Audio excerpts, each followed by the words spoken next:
Okay, Honors Math 11, here is the second example. I want you to find the intervals over which this function is increasing, decreasing, or constant using the first derivative, and then I want you to find the intervals over which it's concave up and concave down using the second derivative. And I know we've talked about domain. It's extremely important that you understand the whole concept of domain. X to the 1/3, you know that's the same as the cube root of x, and you can take the cube root of positive and negative numbers. So your domain here is going to be all real numbers. One of the things you always want to check and make sure is that you don't have any undefined values. For this particular given function, there's no undefined values. That's going to happen in the next example. There are going to be some undefined values when we use the first and second derivatives, but the given function has a domain of all real numbers. Okay, so we're going to find our first derivative. So when I take the first derivative, I'm going to get 1/3 x to the negative 2/3 power. And that is the same as 1 over 3x to the 2/3 power. These two are exactly the same. Now to find our critical values, we have to set this first derivative equal to 0. And if you think about this, one way to look at this is, how could this fraction be equal to 0? It can't. All right, if you were to cross multiply, you would get 0 equals 1, which is not a true statement. So there's no way for this fraction to be equal to 0. There's no x value that would cause it to be equal to 0. So now what you need to consider are what values would cause my first derivative to be undefined. So the only values that would cause this to be undefined is when x itself equals 0. So for this particular problem, we have to use x equals 0 as our critical value. And you place that on the number line in order to determine the intervals over which this function is increasing, decreasing, or constant. So on the number line, I'm going to place 0, and I always put a box around it so I don't mix it up with my test values. All right, so for this one, I am going to test -1 and +1. Now keep in mind, you take these test values and you plug them back into the first derivative, not the original. So if I plug -1 into this first derivative, you get -1 squared, which is 1, and then the cube root of 1. So this value, when you plug in -1, is going to end up being positive. So that means your function is increasing from -infinity to 0. Then I'm going to test +1. If I plug 1 in for x, this value is still going to be positive.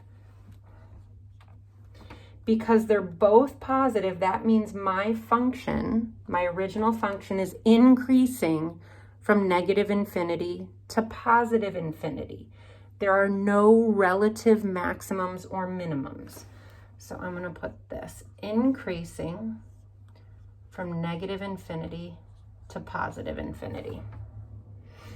All right, so now we have to take the second derivative. So when we do the second derivative, all right, I'm going to go back to this original right here and use this, not this one. So when we take the second derivative, we get -2/9 x, and remember we have to subtract 1, to the -5/3 power. So -2/3 minus 3/3 is -5/3. So our second derivative, when we clean this up, is -2 all over 9x to the 5/3. So remember, the second derivative is going to get us the intervals over which our function is concave up and concave down. So again, we have to set this second derivative equal to 0. So -2 over 9x to the 5/3.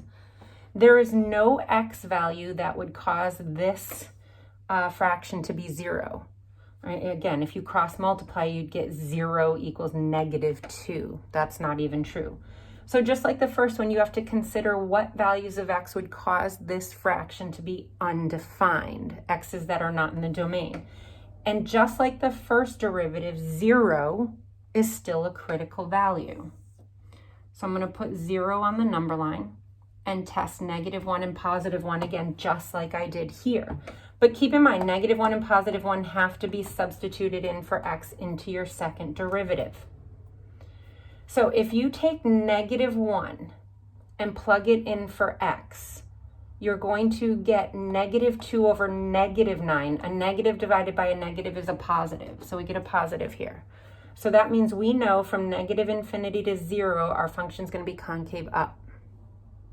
When we plug in +1 for x, we're going to get -2 over +9. So we get a negative number when we plug in +1.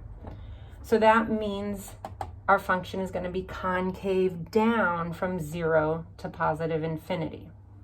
So we are concave up from -infinity to 0. We are concave down from 0 to infinity. So we have all of our values that we need, and I want to make sure we plug in 0. We know we have no relative minimums or maximums here because we got a positive for both test values. But because we got a positive here and a negative here, we know we have an inflection point. There's a change in the concavity. So I'm going to take 0 and plug it back into the original function. 0 to the 1/3 power is 0 plus 1 is 1. So we know that our point of inflection is going to be at 0, 1. Now we can actually sketch this graph. And again, I apologize for the small whiteboard. I seem to have lost my, oh, here's my black pen. Okay, so at 0, 1,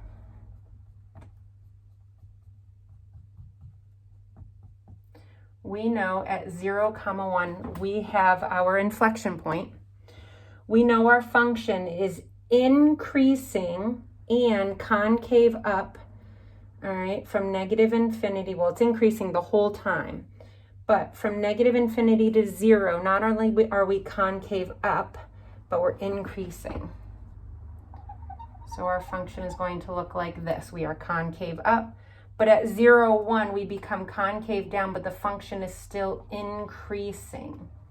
So there's the sketch of this function, x to the 1/3 plus 1.